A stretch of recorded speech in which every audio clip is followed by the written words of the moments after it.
Oke, selamat pagi teman-teman. Di sini kita akan melanjutkan mata pelajaran dari administrasi transaksi yang kemarin, yaitu materi tentang em, bentar.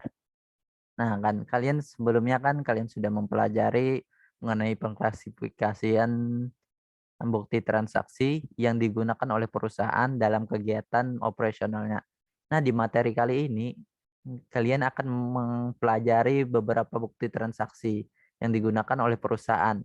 Seperti yang kalian pahami bahwa bukti transaksi atau dokumen merupakan sumber yang digunakan oleh perusahaan untuk melakukan pencatatan. Oke, masuk ke materi kita kemarin kan A, selanjutnya yang B, yaitu bukti transaksi yang digunakan oleh perusahaan. Adapun kegunaan dari bukti transaksi tersebut, nah kalian kan belum tahu nih kegunaannya apa saja. Di sini kalian akan mempelajari tentang kegunaannya. Kegunaan bukti transaksi pertama, sebagai media yang berisikan data informasi keuangan. Yang kedua, sebagai dasar pencatatan akuntansi. Yang ketiga, untuk mengetahui pihak-pihak yang bertanggung jawab atas timbulnya suatu transaksi. Yang keempat, untuk mengurangi kemungkinan kesalahan atau kekeliruan dengan cara menyatakan semua kejadian dalam bentuk tulisan. Yang kelima, untuk menghindari terjadinya duplikasi pengumpulan data keuangan. Yang keenam, memastikan keabsahan transaksi. Yang ketujuh, merekam kejadian ekonomi atau transaksi secara formal. Yang kedelapan, memulai pemrosesan transaksi sesuai dengan siklus akuntansi. Yang kesembilan, sebagai dasar pencatatan ke dalam jurnal umum, jurnal khusus, maupun buku pembantu. Nah, selanjutnya yaitu tentang contoh bukti transaksi. Apa saja sih contoh dari bukti transaksi? Di sini akan terbagi dua. Yang pertama internal dan eksternal. Internal ada memo, bukti cash keluar, dan bukti cash masuk. Untuk eksternal ada kwitansi, nota kontan, cek, bilet giro, rekening koran, bukti setoran bank, faktur, nota kredit, dan nota debit. Oke, masuk ke materi yang pertama, yaitu bukti transaksi internal. Ada memo, bukti kas keluar, bukti kas masuk. Selanjutnya kita mempelajarinya. Memo. Bukti memo adalah bukti transaksi yang digunakan oleh pemimpin perusahaan atau orang yang diberikan wewenang untuk suatu kejadian yang berlangsung di dalam internal perusahaan bersangkutan. Contohnya adalah perintah penyusutan peralatan. Dan di sini kalian bisa melihat contoh dari memo gambarnya. Nah, oke, selanjutnya yaitu bukti kas keluar dan bukti kas masuk. Bukti kas keluar merupakan bukti kejadian transaksi pengeluaran kas atau pembayaran yang dilakukan oleh perusahaan. Contohnya untuk pembelian persediaan, pembayaran beban, gaji karyawan, dan sebagainya. Selanjutnya bukti kas masuk. Bukti kas masuk adalah bukti transaksi atas peristiwa penerimaan uang yang telah dilengkapi dengan bukti transaksi yang terkait. Misalnya penerimaan cash dari transaksi penjualan tunai. Nah, di sini kalian akan melihat bukti kas keluar dan bukti kas masuk. Contoh gambarnya ya.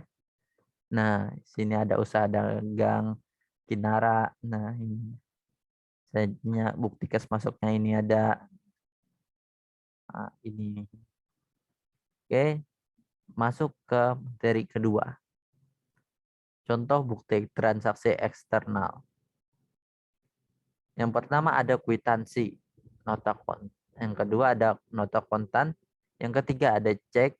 Yang keempat ada bilet giro. Yang kelima ada rekening koran. Yang keenam ada bukti setoran bank. Yang ketujuh ada faktur. Yang kedelapan ada nota kredit. Dan kesembilan ada nota debit. Di sini kita akan mempelajarinya satu persatu. Pertama, kwitansi. Kwitansi merupakan bukti transaksi yang digunakan saat transaksi penerimaan sejumlah uang atas pembayaran utang maupun pembayaran lainnya. Selanjutnya nota kontan. Nota kontan adalah bukti transaksi yang dikeluarkan oleh penjual kepada pembeli yang melakukan transaksi pembelian. Selanjutnya ada cek. Cek adalah surat perintah pembayaran yang digunakan oleh pihak yang mempunyai rekening di suatu bank dengan tujuan agar bank tersebut membayarkan sejumlah uang yang tertulis kepada yang namanya tertulis di cek tersebut. Ada namanya biljet giro. Biljet giro adalah suatu surat perintah untuk memindah bukukan sejumlah uang dari rekening nasabah suatu bank ke rekening penerima yang namanya disebutkan dalam biljet giro pada bank yang sama atau bank yang lain. Ya, maksudnya berbeda bisa gitu. Selanjutnya ada rekening koran. Rekening koran adalah bukti untuk mutasi kas di bank yang disusun oleh pihak bank untuk para nasabahnya. Oke, selanjutnya ada bukti setoran bank. Bukti setoran bank adalah catatan transaksi slip setoran yang disediakan oleh pihak bank untuk digunakan pada saat atau setiap melakukan proses pembayaran atau ya pembayaran uang ke bank. Nah, di sini biasanya kan banyak tuh di bank-bank ternama kayak BRI kan ada.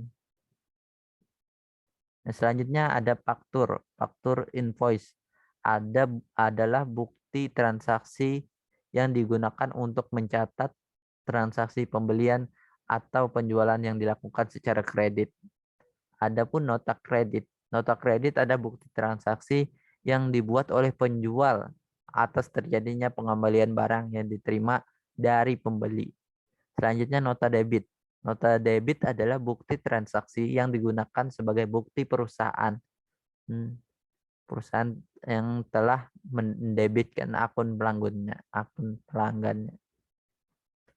Oke, di sini kalian akan melihat gambar contoh dari bukti transaksi eksternal. Yang pertama ada kwitansi. Di sini kalian bisa lihat ada nota kontan, ada cek, lihat giro gini tuh. Ini saya ambil dari Google BCA ya. Ini ada rekening koran, ada bukti setoran bank. Ini biasanya ke bank pasti lihat ini nih. Sering lihat.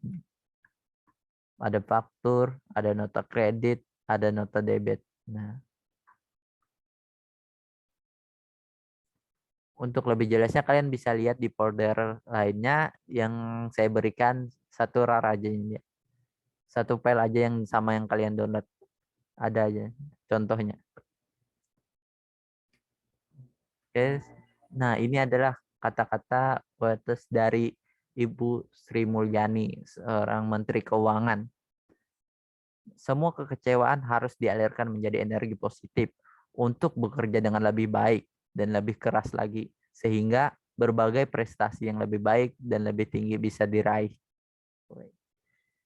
Kata-kata quotes dari Bu Sri Mulyani Indrawati, seorang Menteri Keuangan di negara kita ya. Oke, itu saja yang dapat saya sampaikan. Untuk pertanyaan bisa kalian berikan di grup WA atau chat pribadi aja gak apa-apa. Oke, itu saja yang dapat saya berikan. Terima kasih. Selamat pagi.